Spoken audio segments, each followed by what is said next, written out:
Welcome back to the Reality Guys. I'm your host, Brian, and today I'm going to be talking Love Island Australia Season 5, Episode 6.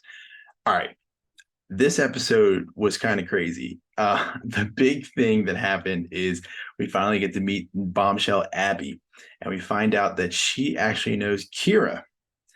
And the way it worked out is, remember Kira in her first intro video, she was like, "Yeah, I have a little bit of a history with reality TV. I was on briefly on Maths Australia, and her sister had gotten married on that show.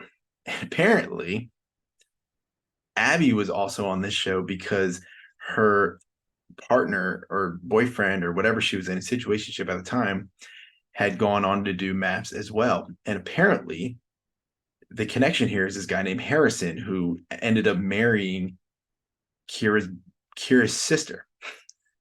So apparently Kira, the girl that Kira yelled at was Abby. So I was shocked. I mean, if you haven't watched this episode yet, or you're just trying to figure out, like, I just posted a video on TikTok showing like the reaction when Abby found out that Kira was in the villa, and there's no way. I mean, unless she's an incredible actor, I don't think she knew she was there just based off of like walking off in production, like being like, "Yo, what do you like?" She's like crossing out production and stuff like that.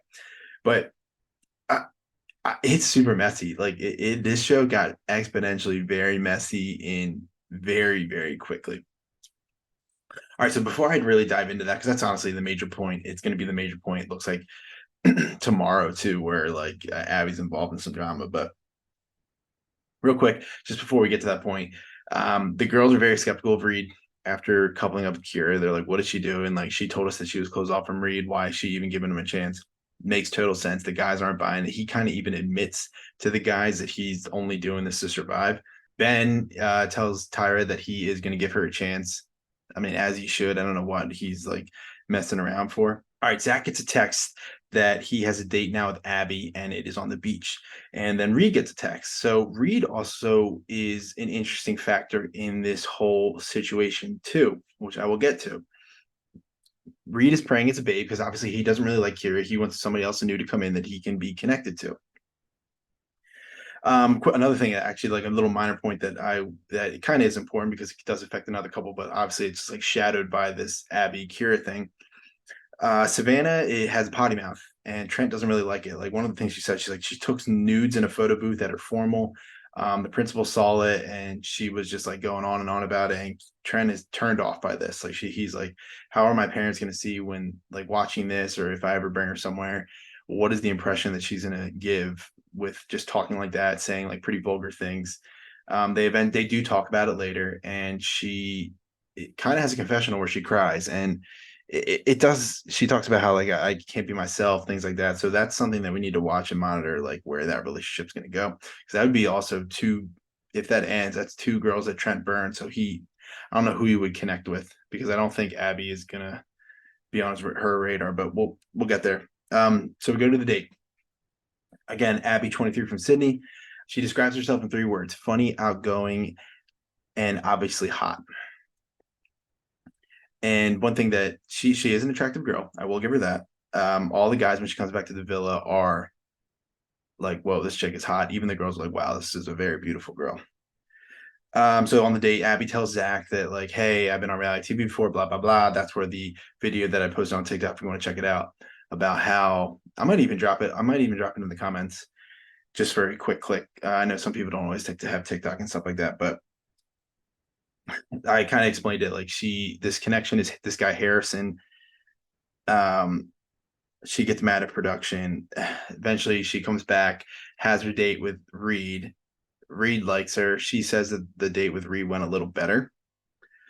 Zach comes back first and he spills the tea. And man, did he pull out the drama card. I actually was laughing at how he was describing the story.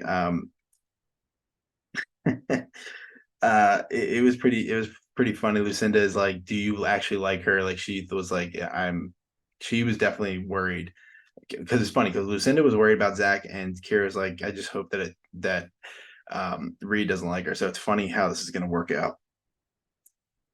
So she comes back. She talks to the guys like the normal thing. they kind of try to get the information out of her, like to ask her side of the story. But she's like, no, I need to go meet the girls first. So that she goes out, meets the girls. Her first interaction with Kira, they hug and they're like, it was kind of way more cordial than I thought it was going to be.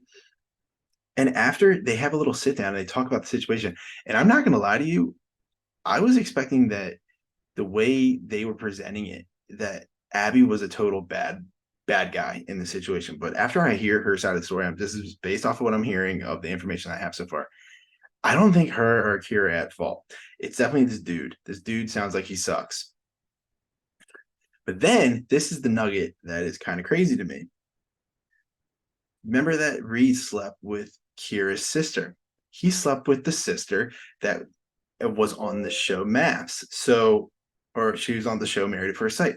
So this is so messy. This is so messy. If production knew this, that Reid had done this, if product and brought on Abby and brought on Reid, and like Kira is just looking for somebody, like her professionals are like, she's always really sad. She's just like falling back into her seat. She's like, damn, like cursing, like very sad. And I just kind of feel bad. I feel really bad for her. Like this is just a situation that I don't think you should put. It's like complete producer manipulation here. And after the information that Abby finds out that Reid had slept with the same girl that was with the guy that Abby used to date, I don't think she liked that at all. I do not think she liked that. So we end on like a pretty interesting cliffhanger where we see scenes from next week, and it looks like some of the guys like Zach and I don't know if it was Trent, but they're mad at Abby for something, and they're like talking to her kind of crappy, and she storms off. So I'm really interested to see how next week goes, or next tomorrow goes, because whew, this was crazy. It was this. The show was just a little light at first, but now like if they're just kind of messing around and this is pre-taped, and they're just like production is just getting their hands dirty. I'm super interested to see how this storyline turns out, and let me know what you think. I would love to know, and maybe especially people if they actually have watched that season of Married at First Sight, have like anything about like that stuff. Definitely drop it in the comments. I'd love to get some more information about it. But make sure to check out more of our things. We have Love Island games also going on pretty much every single night. We have Winter House tonight. We'll have CBS Wednesdays tomorrow. So that is Survivor, and that is Amazing Race. Thursdays we have the Golden Bachelor. So we have that's getting to the very end climax of that show. So very interesting stuff going on there. Southern Charm, tons of other shows. Big Brother's wrapping up. So make sure to check out all of our stuff. Drop a comment about anything, especially new show ideas that myself or Bill can check out. But I appreciate you watching, and I will talk to you guys tomorrow. See you.